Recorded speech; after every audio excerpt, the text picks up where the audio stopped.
ভালনে আপোনালোকো আশা কৰোঁ সকলোৱে ভাল মোৰো ভালেই তো আজি আপোনালোকৰ মাজলৈ এটা ভিডিঅ' লৈ আহিছোঁ থাম্বনেইলটো দেখিয়ে হয়তো আপোনালোকে গম পাইছেই চিকেন বিৰিয়ানী তো চিকেন বিৰিয়ানী মই আজি মোৰ ষ্টাইলত বনাম তো অলপ ইউনিক টাইপত তো আপোনালোকে ভিডিঅ'টো চাব যে মই কেনেকৈ বনাওঁ তো বলক কি দৰকাৰ হয় প্ৰয়োজনীয় বস্তুখিনি কাটি মেলি লওঁগৈ তাৰপিছত বনাওঁ বলক আমি পাকঘৰলৈ যাওঁ এই পাকঘৰলৈ আহিছোঁ এতিয়া মই কি দৰকাৰ প্ৰয়োজনীয় বস্তুখিনি ল'ব লাগিব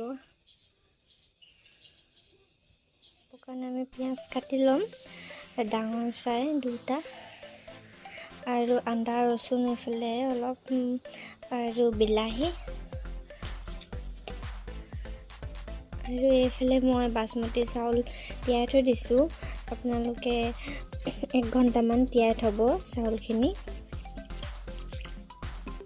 তো কোমলিছে এতিয়া ভাপত মাংসখিনি আমি নিমখ হালধি দি পিনে অলপ দি থৈ দিম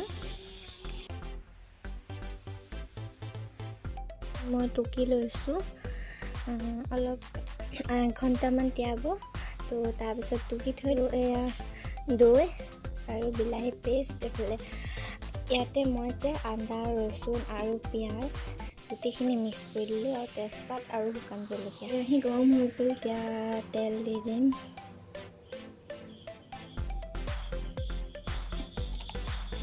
তেল দি দিলোঁ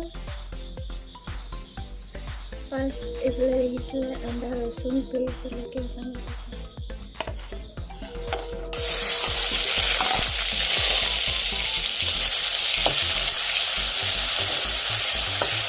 আদা ৰচুন পেষ্ট জলকীয়া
itu আমি পানীত তিয়াই থৈ দিওঁ আৰু ইয়াৰ পানীটো দিম আমি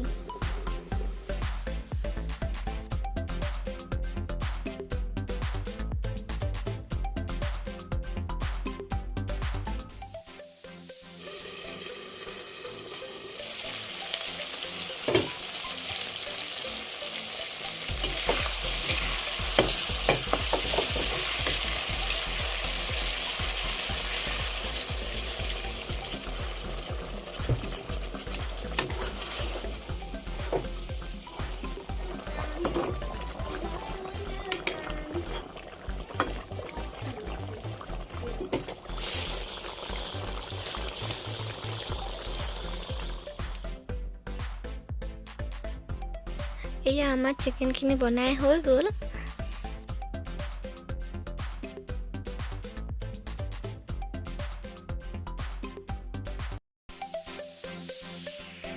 কুকাৰটোত আমি বাটাৰ 2 চামুচ দি ল'ম।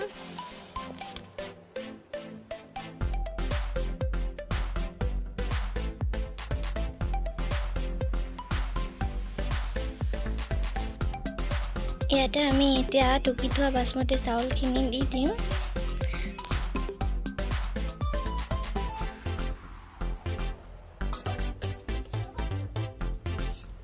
চাউলখিনি দি ল'ম। আমাৰ মাংসখিনি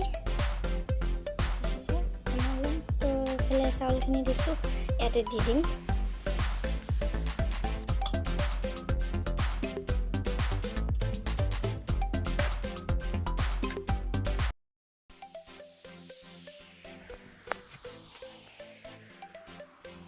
এয়া আমাৰ বিৰিয়ানীখিনি ৰেডি হৈ গ'ল। বিৰিয়ানীখিনি মোৰ ষ্টাইলত বনাইছোঁ, মানে অলপ ইউনিক টাইপত। আপোনালোকৰ ৰেচিপিটো চাই কেনে পালে জনাব আৰু একবাৰ ট্ৰাই কৰি চাব। আপোনালোক যদি মোৰ চেনেলটো নতুন হয় তেন্তে প্লিজ ছাবস্ক্ৰাইব দিব আৰু ভিডিঅ'টো যদি ভাল লাগিলে লাইক কৰি দিব। অন্য এটা ভিডিঅ' লগ পাই আছোঁ, তেতিয়ালৈ বাই।